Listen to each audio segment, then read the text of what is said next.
Did you know why the Jurassic period produced the largest land animals in the history of our planet, while mammal ancestors living right beside them stayed small? It was not a simple story of everything growing bigger. It was the story of a gamble, one that only some animals were willing to take. Before the dinosaurs became giants, they were the hunted. And the animals that hunted them were not dinosaurs at all.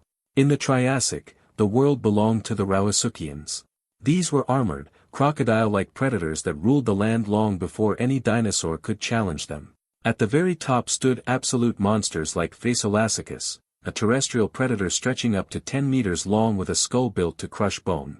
By comparison, the first dinosaurs were barely a meter long, animals like Eoraptor, small and easy to overlook in a world built for giant hunters. Then, at the close of the Triassic, the rauisuchians vanished. The largest predators on Earth simply disappeared, leaving an empty throne behind them. Dinosaurs did not inherit that throne, they had to grow into it. Among the herbivores, a new strategy took shape: if you could not outrun a predator, you became too large to kill. Sauropods started packing on size at an unprecedented pace, fed by warm, stable Jurassic climates. First came icons like Brachiosaurus, towering high above the canopy to strip whole trees bare, and Diplodocus, stretching its whip-like tail over 25 meters across the floodplains. Eventually, giants like Supersaurus would push those boundaries even further, growing longer than a Boeing 737. But sauropods were not the only dinosaurs willing to make that bet.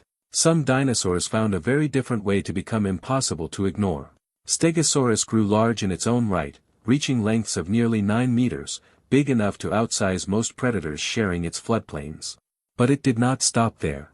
Along its spine, it carried 2 rows of towering, kite-shaped plates, each one taller than a grown man, unlike anything that had come before it. No one fully agrees on what those plates were for.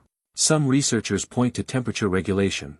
Others see a visual warning aimed at rivals and predators alike. Whatever the true answer turns out to be, Stegosaurus shows that gigantism in the Jurassic was not only about raw body mass. Sometimes it was about being seen and understood as dangerous at a glance. If the herbivores kept growing larger and stranger just to survive, the predators hunting them could not afford to stay behind. Somewhere in the late Jurassic, a predator emerged that was more than capable of taking on prey this size. Its name is Torvosaurus, and alongside its North American counterpart Saurophaganax, it stood among the largest land predators the Jurassic ever produced.